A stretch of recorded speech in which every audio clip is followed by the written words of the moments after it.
Hi, welcome to Woman Be Talking. It's Friday.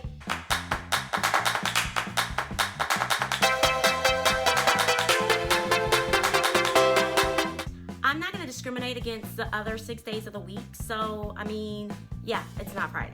First, housekeeping. Mohawk dude left me a really long message, and directly to you, Mohawk dude. Like, I am pretty sure that you're a good person. I don't think you're a bad person. I am not the queen of who's good and who's trifling. Like, I was just sort of hyped up when I recorded that because I had literally just left the karaoke bar. But please don't be concerned about how I feel about you, because real talk, and this is for everybody, I'm not really concerned about the way you feel about me. So it's only fair that you shouldn't be concerned about the way I feel about you. You know, I've just learned the hard way that when things like that happen, you just gotta laugh about it. When I was in my first 20s, I would be interested in what you had to say, but now it's like, doesn't really matter. I just had the most annoying phone call, and I'm gonna share. It's not about dating, it's sort of more about life, but I think it just means a lot. So, my job, I'm a real estate broker, right? And I am gonna do some videos about home ownership and how to get that done, because women be talking about how to buy property. Because I do think that we as women, especially women of color, should be buying more property so that we can start creating wealth, generational wealth. So I had this listing, right? And the listing is sold, it's done, over with. So one of the neighbors sent me a text saying that somebody had broke into the house to use the shower. I'm sorry. It's a vacant house. No one's in the house right now. So you're texting me about someone breaking into a vacant house to use the shower. I get it. I completely understand the principle of you don't want someone who doesn't own the house in the house. I get it.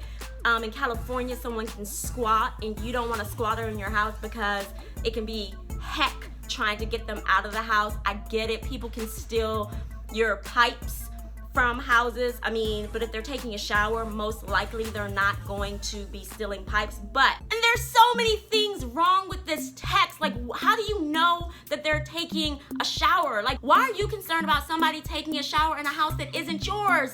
So I ignore the text because no, you're not gonna worry me. So then I get a call from the city. This neighbor called the city because somebody took a shower in the vacant house next to her house.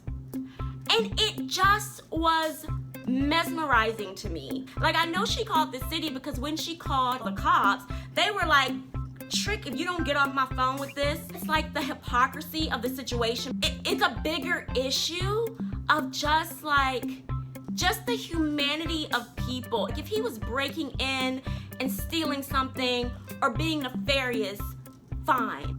If it bothers you that he's taking a shower in the vacant house next to yours, as a good person, you should ask him if he can take the shower at your house. Like, seriously, he's taking a shower.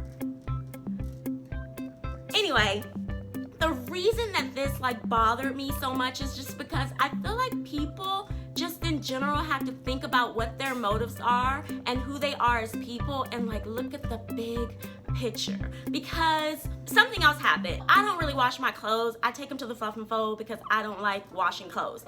But this particular time I had some blankets and comforters, and I was like, oh, I'm gonna wash them in the building, but then I forgot. So they sat there for 2 days. So then after 2 days, I went to my apartment manager and I'm like, hey, I left some blankets in the washroom, where are they? And he's like, oh, well, we threw them away because some of the neighbors thought that there were homeless people who snuck into the apartments to wash their clothes.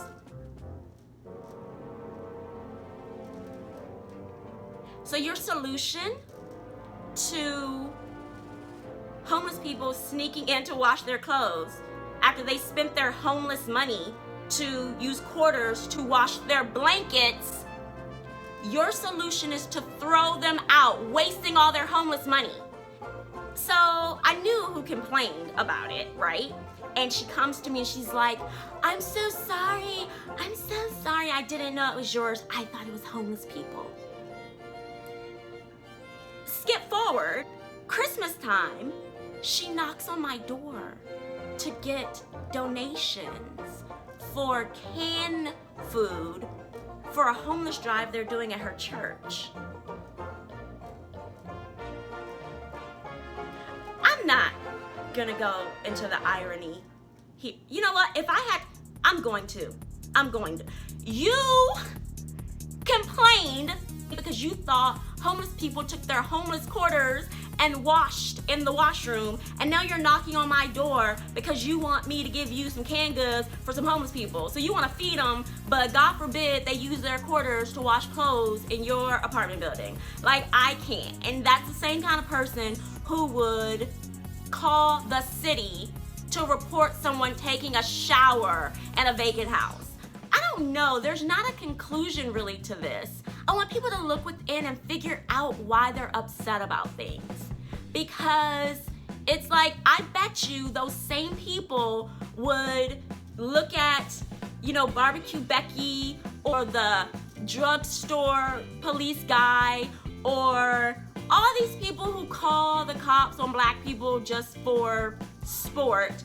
I bet you they look at those people and they're like, oh, how dare they? How dare they?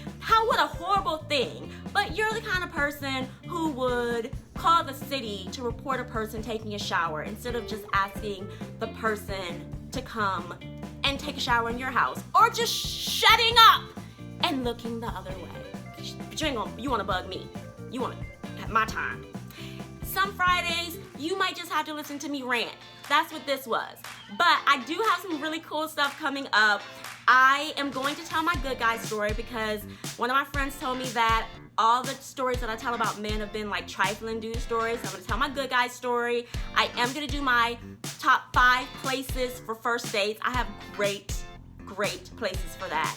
And sometimes I might just rant about something that happened. Oh, and I'm going to do real estate. Like, women be talking about real estate and property. So I do want to do something where I am sort of demystifying the process for people and telling y'all about some really great programs that are out there. So what have we learned? Number 1, don't worry about what I think of you, because I'm not worried about what you think of me. And number 2, mind your business. And number 3, figure out what kind of person you are and be better. Have a really good week. Thanks so much for watching. Bye.